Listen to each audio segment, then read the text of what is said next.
เป็นพ่อหางพ่อนางนั้นมีหลายใจหรือมีผู้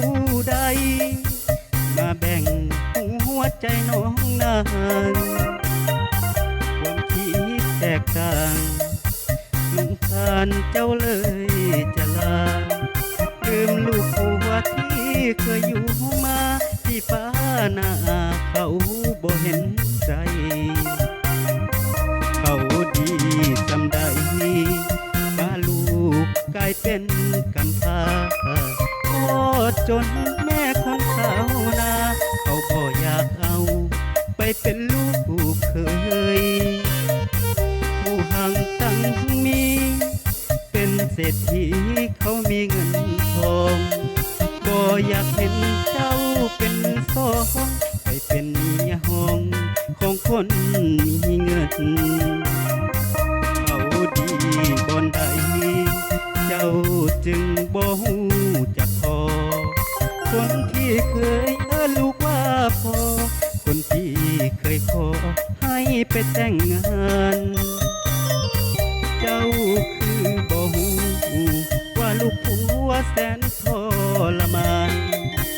หักแท้กลายเป็นตำนานคือเจ้าประหารหัวใจพ่อหาง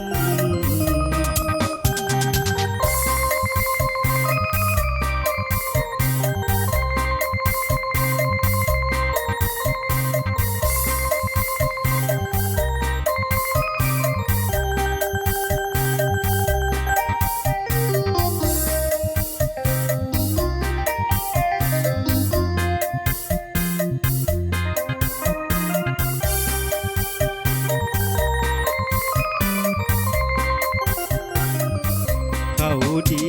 บ่อนใดป้าลูกกลายเป็นกำพร้าพ่อจนแม่คนสาวนาเขาบ่อยากเอาไปเป็นลูกเคยผู้ห่างตั้งมีเป็นเศรษฐีเขามีเงินทองบ่อยากเห็นเจ้าเป็นสองให้เป็นเมียห้อง